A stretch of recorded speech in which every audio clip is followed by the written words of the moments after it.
Meus amigos, cabe-nos agora um breve resumo do capítulo 5 da obra Deus e o Universo, de Pietro Baldi, intitulado Origem e Fim do Mal e da Dor. Estamos fazendo pequenos resumos de cada capítulo, a fim de estimulá-los a se aprofundarem no estudo desta importante obra. Neste capítulo, o Baldi vai responder para nós uma das questões mais intrigantes que nos acompanha desde longas eras. Por que existem o mal e a dor na criação divina? São inerentes ao processo criativo? São criações do próprio homem? Existem independentemente da vontade de Deus? Poderiam não existir? E até o Baldi nós não tínhamos como responder estas questões bastante intrigantes para nós. Tanto que muitos filósofos famosos fizeram essas interrogações. Epicuro de Samos, um filósofo grego que viveu no terceiro século antes de Cristo, ele já interrogava. E essas interrogações são muito interessantes. Ele dizia assim: será que Deus não é capaz de eliminar o mal deste universo? Se ele não é capaz, ele não é onipotente. Se ele é capaz de eliminar o mal, ele deixa que o mal exista. Nesse caso, ele não é bondoso, não é o amor perfeito. De forma que ele interroga que se Deus não é onipotente e se Deus não é a bondade infinita, ele não é Deus. De forma que nós não temos como responder isso. Outros filósofos, como Voltaire, se negavam a imputar este mal a Deus, enquanto outros pensavam que não, que o homem nasceria isento de qualquer maldade, nem bom nem mal, e que ele aprenderia a maldade no seu convívio com a sociedade, com os outros seres humanos. Na tradição judaico-cristã, nós vamos encontrar a origem do mal e da dor na queda de Adão e Eva. Uma vez que experimentaram do fruto do bem e do mal, eles passaram então a conhecer a dor e também estiveram sujeitos ao mal, não só a praticá-la, mas a sofrê-la também. De forma que, na tradição judaico-cristã, a criação divina foi feita de tal forma que não existia nem o mal, nem a dor. A criação original, o paraíso, era um reino onde imperava a perfeita harmonia e o amor entre todos os seres. De forma que nós avançamos nos nossos estudos, nos nossos questionamentos, mas ainda não respondemos adequadamente essa questão. Aí, com a doutrina dos Espíritos, nós passamos a entender um pouco melhor. Na questão 121 do Livro dos Espíritos, Kardec pergunta por que uns espíritos seguem o caminho do bem, outros do mal, e os Espíritos respondem que isso é decorrente da vontade de cada um, que Deus criou todos simples e ignorantes, e que, ao longo da trajetória do progresso, uns escolhem a trilha do mal e outros o caminho do bem, em decorrência do livre-arbítrio. Mas ainda assim nós continuamos intrigados pela possibilidade da existência do mal na criação divina. O que nós entendemos mais adiante um pouco na evolução da doutrina dos Espíritos, por exemplo, na questão 669, os Espíritos dizem que este estado de maldade é decorrência do primitivismo do ser, que os espíritos, quando percorrem os primeiros caminhos do progresso, eles se deixam levar pelos instintos selvagens, os instintos animalizados, não possuem ainda um senso moral e terminam por praticar a maldade como um hábito natural. E essa é a ideia que perdura na doutrina dos espíritos, ou seja, quanto mais evoluído, quanto mais primitivo é um espírito, mais ele é dado à maldade.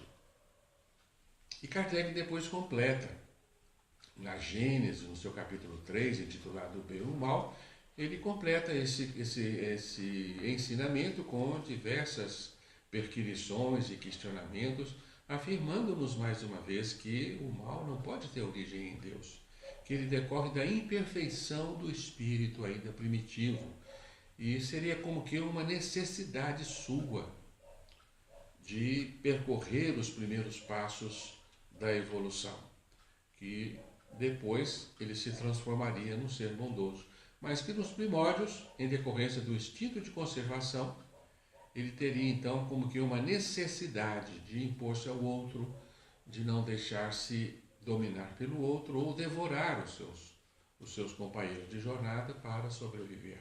Então esse instinto de sobrevivência termina por, de certa forma, resulta num hábito de maldade entre os seres, porque os seres então se digladiam, se matam, vivem num regime intenso de disputas que nós conhecemos como seleção natural, e isso é inquestionável.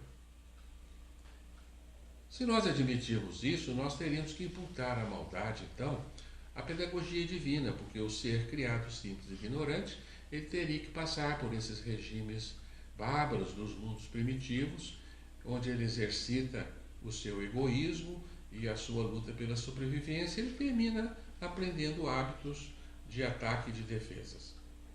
Mas, mais uma vez, dentro da própria doutrina espírita, nós não podemos imputar a existência do mal a Deus. Emmanuel, no livro Consolador, questão 135, ele é categórico em afirmar que o mal é um desvio do homem, jamais pode ser imputado a Deus. Então nós ficamos um tanto quanto em dúvida como entendermos o mal.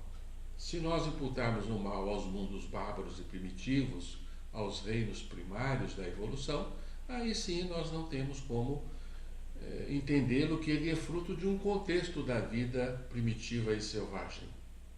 E segundo esse critério, então, nós teríamos que admitir que Deus dá ao ser, depois de criá-lo tenro e inocente, dá a ele um verdadeiro inferno, para que ele aprenda a sobreviver no entrechoque com todos os seus irmãos, num regime de intensas lutas, onde uns devoram os outros. Os mais fortes têm o direito de alimentar-se dos mais fracos, ou seja, um regime bárbaro que não se coaduna com a bondade e o infinito amor de Deus. Inclusive Kardec, na mesma obra citada, Gênesis, no capítulo 3, Kardec se nega a imputar esse regime em que os seres se entram e destroem a Deus.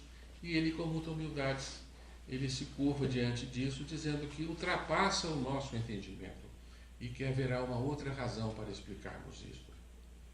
Portanto, nós teríamos que explicar também a presença da dor nos primórdios da evolução.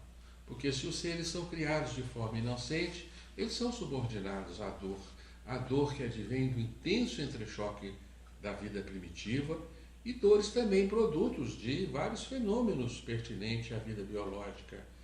Os animais nascem com defeitos genéticos, trazem deficiências graves que nós não temos como imputar, naturalmente, à lei de causa e efeito que rege a vida humana. Então, como entender a gênese do mal e da dor no nosso universo? O Balde é que nos explica isso de uma forma surpreendentemente clara.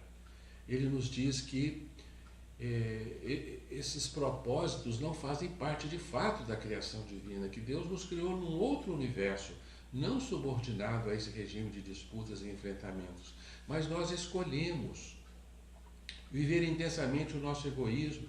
Então, nós sofremos um processo de contração, chamada queda do espírito, nos projetamos neste universo, o universo da matéria, da energia, do espaço, do tempo, já imbuídos de uma intenção de sobrepujarmos o outro, de lutarmos com todos os nossos irmãos em prol dos nossos próprios interesses.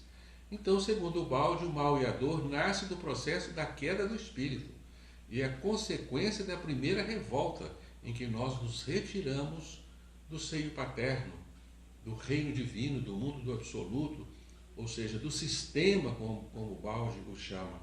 E em decorrência desse processo de queda, nós geramos um outro universo, um universo invertido, que é o antissistema. Aí sim, aí é o império do mal e da dor, e nós partimos de um estado de inferioridade em que nós nos comparamos a verdadeiras bestas. É por isso que a evolução vai da besta ao anjo. Ela vai de seres intensamente rebeldes e maus, verdadeiramente maus, que vão aprender, através da dura luta pela sobrevivência, a praticar o verdadeiro bem.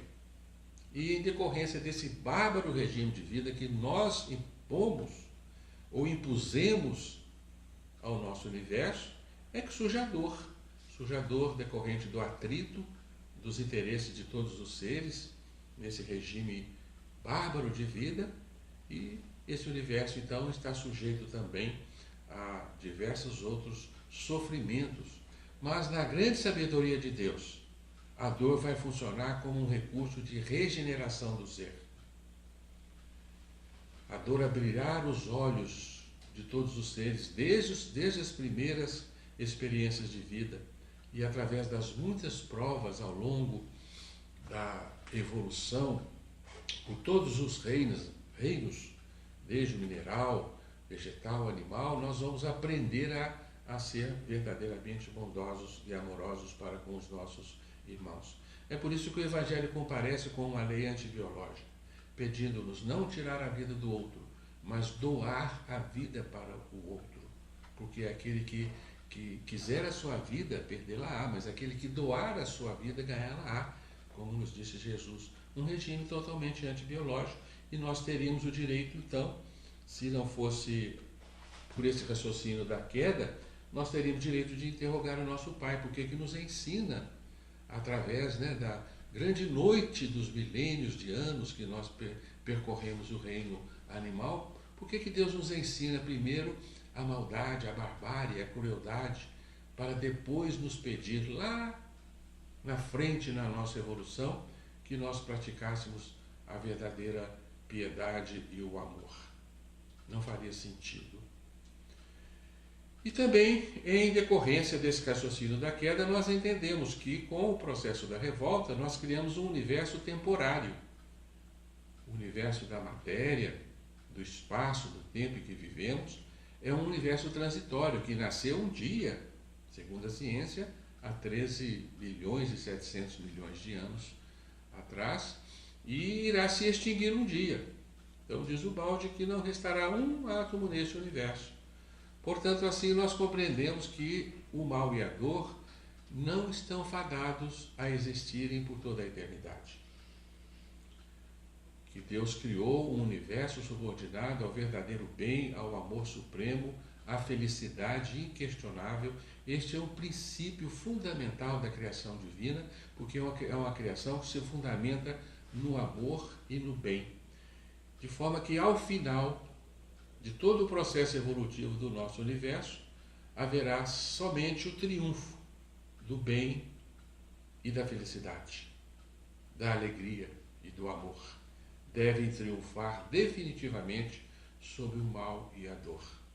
E assim nós entendemos então que o mal e a dor estão encerrados nos limites do tempo e não são eternos. Por isso Jesus nos afirmou categoricamente que as portas do inferno não prevalecerão. Este é o resumo então do capítulo 5.